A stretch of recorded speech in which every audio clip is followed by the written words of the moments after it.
much of a big hit, and £11 million isn't going to buy as much sunshine either in the next few days. It's a grey, murky, quite miserable day out there at the moment, and take care because on some of the roads there's actually a fair amount of fog. Before long it's going to be back to square one. At the moment we've got a gentle, more or less southerly drift, I suppose, little area of low pressure close by, but before long the old favourite high pressure that we had with us most of last week and into this week will be back yet again, and that means to say we're going to find some widespread frost setting in across many parts of the country during the course of the next few nights. Maybe the extreme south escaping the sharpest of the frost, but it is going to be, or we are going to have, some fairly cold nights. Now, we had a band of cloud with outbreaks of rain working its way northwards during the night. We've found some more following along behind this morning. A little area of low pressure has developed in there as well, and this little area of low pressure and the attendant rain will continue to run up this eastern side of the country during the rest of the day into tonight and the first part of tomorrow, and then later on tomorrow we're looking at another band of rain that will come up towards the English Channel.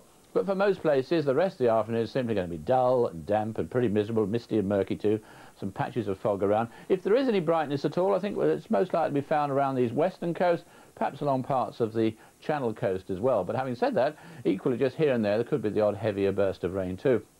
In the dull, misty weather, temperatures at best around about 5 or 6 degrees, but where it brightens up, you could well get to 9 or 10 degrees.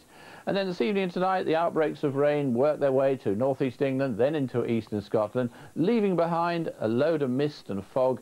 I think some pretty thick patches of fog too, and a little bit of drizzle coming out of that fog. But the good news is that temperatures should hold up well above freezing, 3, 4, 5 degrees or so, perhaps just a touch of frost in parts of Scotland.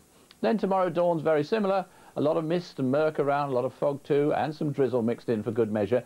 Very gradually I think some places will brighten up, but much of the country I think is going to stay on the cloudy side, and we're also going to find this more general rain working its way up into southern counties later on in the day. If there is any brightness like today, most likely to be found I think in those westernmost parts, especially the northwest. Temperatures a little bit down on today's as well, especially in the south as that wind picks up and the rain comes along.